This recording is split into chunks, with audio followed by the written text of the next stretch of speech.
ମନେ ପଡ଼େ ଆଜି ପିଲାଦିନର ସେହି ରବିବାର।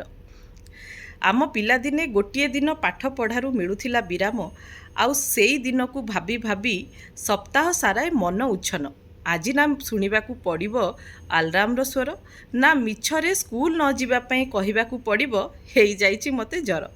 ଆଜି ନା ଗୁରୁବାର, ନା ଶୁକ୍ରବାର, ନା ଶନିବାର, ଆଜି ହେଉଛି ସେହି ବହୁ ପ୍ରତୀକ୍ଷିତ ରବିବାର। ରଙ୍ଗୋଲିର ସୁମଧୁର ଗୀତରୁ ଆରମ୍ଭ ହେବ ଏ ଦିବସ ଏବଂ ଆମେ ସମସ୍ତେ ମିଳିମିଶି ଆଜି ଦେଖିବୁ ମହାଭାରତ। ହେଇଟି ଟିଭି ଟିକେ ଝିଲଝିଲ ହେଲାଣି, ବେଗି ଧାଇଁ ଆସ, ଛାତକୁ ଯାଇ ସଜେଇ ଦିଅ ଆଣ୍ଟିନାକୁ ଯାହାର ପାଇଯାଉଛି ହାତ। ଜେଜେପରା ବାହାରିଲେଣି ବ୍ୟାଗ୍ ନେଇ, ଆଜି ଘରକୁ ନିଶ୍ଚୟ ଆସିବ ଆମିଷ। ବେଳ ବୁଡ଼ିଗଲେ ବାଡ଼ି ବଗିଚାରେ ଦେଖି ଆସିବା ଜେଜେମା କରିଛି କି ଚାଷବାସ। ଘରକୁ ଯଦି କୁଣିଆ ଆସନ୍ତି ତାହେଲେ ମନ ହେଇଯାଏ ବହୁ ହରସ। ବହି ଖାତା ସବୁ ବନ୍ଦ କରିଦେଇ ଚା ପକୁଡ଼ି ଖାଇକି ବସ। ହେଲେ ଆଜି ଆଉ ଦେଖିବା ପାଇଁ ମିଳୁନାହିଁ ସେହି ରବିବାର।